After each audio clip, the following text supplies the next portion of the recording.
How are we doing, folks? Welcome back to the Nightmare Cabin. Got an unboxing and a review for you. This is the new album from Overkill, Scorched. This is the long box edition, which is exclusive to Nuclear Blast. Yep, this came in the post today. I've seen a few people over the weekend posting pictures of theirs, and I was like that guy in that meme. Was he like some drug baron? It's from some series on Netflix. I've not seen it. Where he's just in the garden, just sort of sitting around waiting. That was me this weekend. But never mind. It's turned up today. This is the first time I've just took it out of cellophane. So this is the first time I'm unboxing it. But I did manage to get a sneaky little review. I managed to get a download of it sometime last week. So I've been listening to it quite a bit. So let's have a look. What we've got in here? Oh, a sticker and a badge by the looks of it. And you don't get too much extra, but I just think these look cool. These apparently were the trend back in the 80s and the 90s. Not so much here. I think it's more of an American thing, but I like them. I've got a couple of these now. I've got the Testament one. So, right, here we go. There's the album. I'll hold that nice and close so the camera can refocus itself. This is the problem. I end up getting like a blurry video. Right. When you do it like me, though, and you do everything in one take, it's hard to. It's no point in stopping when you're in a good flow of talking for a blurry video, you know. But there you go. See, not much really. All the band members there. Can someone tell me this, right? Derek Taylor here on guitar. Just looking on Metal Archives, although he's been in the band since the 90s, late 90s maybe, he's only actually played on this album and the album before. Although he was always in the band, he never actually played on the albums. I don't think I believe that. Why wouldn't he? If there's any like Overkill hardcore fans, can they tell me, is that true, and if so, why? Because I'm interested to know why. Is it a logistics thing? I don't know. But because it's not as if the guy can't play, you know, and he's got chops, you know. He's done plenty of, you know, he played on Dee Snider's solo album and that. He's done stuff outside of Overkill. So yeah, what's the deal with that? If it is true, you know, I'm only going by what Metal Archives told me. But yeah, any Overkill hardcore fans, let me know in the comments what that situation was all about. Anyway, right, I'm liking this artwork as well. You pretty much get the artwork is kind of like the music with Overkill. It's a little bit different, but kind of the same. You know what you're getting with a little spin on what came before. I'm going to enjoy putting that back in the box anyway. So yeah, here we go. Longest gap in between Overkill albums for a while. What was the last one? Wings of War was 2019. This is 2023. Of course, this would have been out long before, if you know, the shit show hadn't have happened. But here we are, new album, and Overkill pretty much hit the ground running. There's a bit of variation on this though. I think they do try some new interesting things. We'll get into that as we go through the songs. Let me just wet my whistle 1 second. So, didn't mean to smack the mic then. So it opens up with Scorched, and there's another album by another big metal band that came out at the same time, and I think this opening, the intro to this track, is better than that whole album, gotta be said. But yeah, Scorched opens up with a kind of like a Wasted Years by Iron Maiden riff, but really cool. Builds up and then just goes off, and we're back, you know, it feels like we're home. You know, this is familiar, good, vintage Overkill. But this song is quite interesting. This is the longest song on the album, straight out the gate.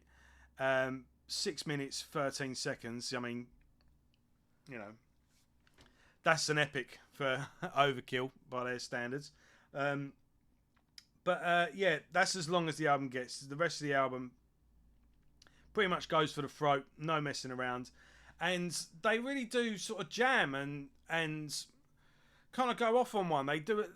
they do a little bit of everything in this one song. There, you know, there's good thrashy moments. Everything gets speeded up. Nice big chorus. You know, good punchy lyrics, good punchy vocals, great drums, great vocal, everything you want from Overkill. And then it kind of goes off on one, and then it goes a bit doomy and a bit thing, and then it builds up again, and then it just sort of builds up and builds up and builds up and builds up, and then comes back to that opening riff, the Iron Maiden. You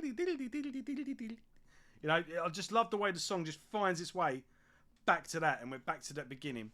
And yeah, it's got a little bit of everything, and the song takes a few listens to get used to. Actually, I think the song actually, from the comments I've seen and Facebook posts and stuff like that, I think the song actually threw a few people off. But yeah, and I think that's the case with a lot of these songs, really. But I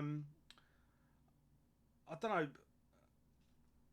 A few people have had a funny reaction, but I think this album definitely rewards repeated listens, and as off kilter and a little bit different a lot of these songs are, they make sense after a few listens. And yeah, we're, as much as things are different, it's still familiar enough. You know, it's still an Overkill album for you know.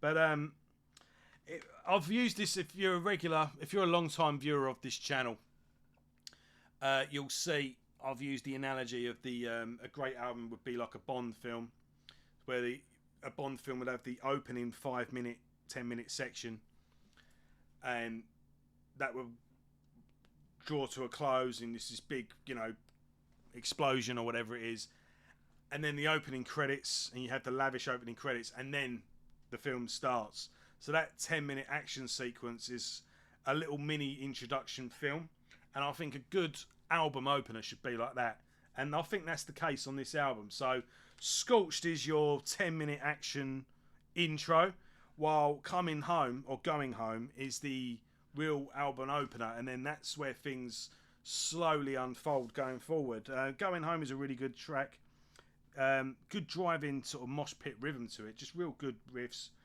real good, you know, dynamics of rhythms and whatnot. Every, you know, Overkill this is the 20th album, by the way, and that's not including compilations and EPs and all the rest of it, plus a handful of live albums. But yeah, there was the cover album as well, you know, so on and so forth. So it's that as well as 20 studio albums. But what was I saying? They've gone from thrash metal to, you know, traditional heavy metal as well in the early bit. They've experimented with some doomier, Sabbathy songs now and then. Back in the 90s, they went full, like, you know, groove metal and experimental and what. And on these later albums, they've utilised, they've kept everything that worked, dropped everything that didn't, and the stuff that did work, they've utilised to the best of their ability, but to their advantage, you know. And so every song on here is a good use of, they know to throw in a bit of rhythm, throw in a bit of groove, throw in a bit of slower, doomier part, and then bring it all back to a nice fast, you know, fast-paced thrash fest, you know. Everything's well thought out and balanced. And Going Home, it's just a really good, you know, track, really good chorus as well. The Surgeon is vintage Overkill, big groovy section, again, nice and fast, and then it goes into this real nice sort of dun, dun, dun, dun, dun, you know, sort of slow pummeling sort of groove halfway through, and then comes back into this speeding section at the end with a real shredding solo over the top. When I mentioned Iron Maiden when talking about Scorched, there is like they're dipping their toe in sort of traditional heavy metal, classic heavy metal on this, and you'll be, you know, you're talking about Overkill, one of the cornerstone thrash metal bands, but I'm being reminded of Iron Maiden, I'm being reminded of Dio, I'm being reminded of Ozzy Osbourne and Wicked Place. As soon as that kicks in with a dun dun dun dun dun dun dun dun dun dun, you know, bang, bang, riff, and it's just got that, you know, that ding doo doo ding doo doo ding on the bass, and straight away, I even had it on in the car. My 12-year-old just went, "This sounds like Dio. This sounds like Holy Diver." You know, even he spotted it straight away. But I'm not taking anything from the song. It's good. And when, you know, it starts off with that, and then just kicks into this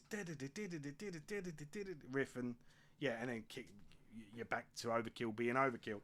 But yeah, really cool little twist on it. And Fever, same sort of thing. We've gone on the other way. That reminds me of an Ozzy Osbourne song. It starts off kind of dark and atmospheric, and sort of in a clean, sort of classic. Well, it reminds me of like an Ozzy Osbourne song from the '90s, say, like one of these more atmospheric songs. But then when it kicks in, it's heavy as hell, and it's got a great. This is where Jason. Oh, what's the drummer's name? I'll say the new guy, Jason Bittner, the Shadows Fall guy. He kicks in with this as it kicks in, and he's a phenomenal drummer, and he's fit Overkill like a glove, and really settled into his role. But yeah, and it kicks in, and it's real good, you know, this real good Sabbathy sort of bouncy groove.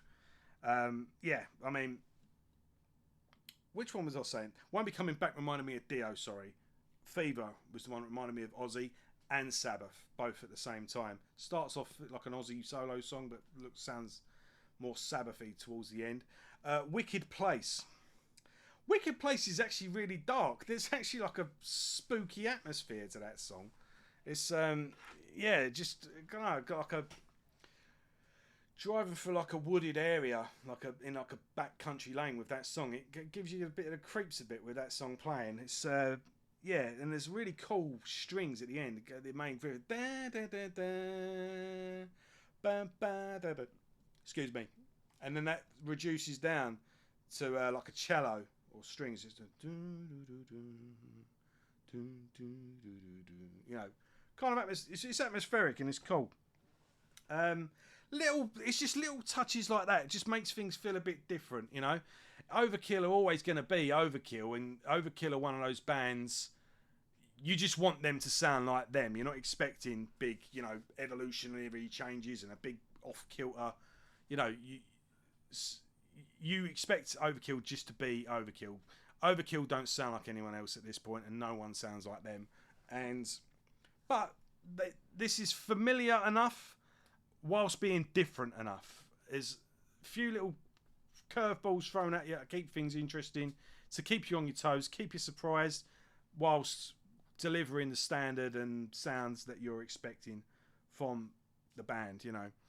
And yeah, just to finish off, really, the bands as well, they do sound like they're having fun on this album as well. It sounds like, you know, they're enjoying being in their own skin, and that's more evident on songs like Twist of the Wick and then the finishing track, Bag of Bones.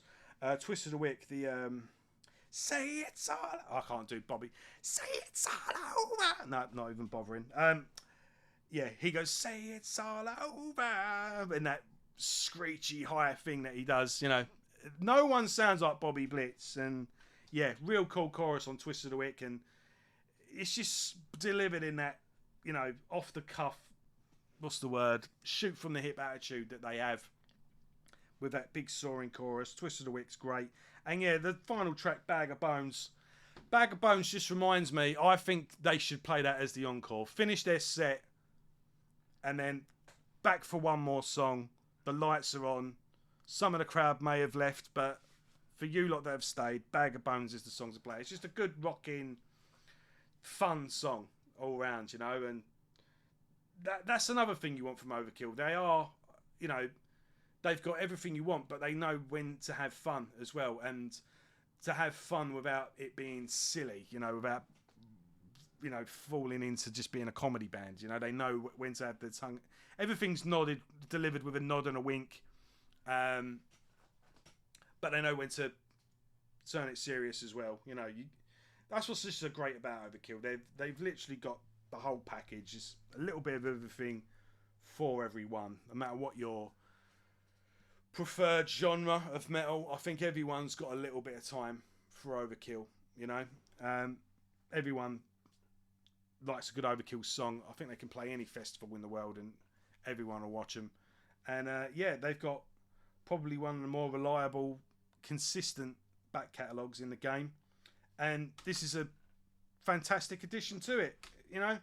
Sometimes you just want, in times, you know, the way they are now, some things you just want what you can rely on, and Overkill is one of those bands. And yeah, hopefully they'll make it over to the UK, and I'm looking forward to a good chunk of these songs being played live. So, yeah, well worth checking out if you're a long-time fan and maybe slept on Overkill for a little while. This is the best time to jump on or jump back on board. Yeah, go on to Nuclear Blast as well. Get yourself a long box because they look cool. And yeah, really pleased with this. I'm going to give this a good 8 out of 10. I'm really happy with it. And yeah, thanks for watching as always. Give me a like and a comment. Let me know what you think. Help me out with the algorithm and that.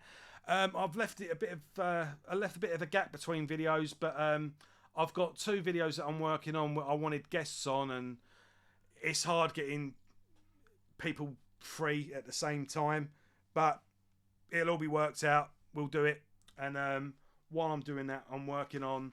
I did do an Overkill retrospective. If you're new to the channel, I do retrospective videos where I go through a band's back catalogue. I did part 1 of Overkill about a year ago. I've long abandoned it.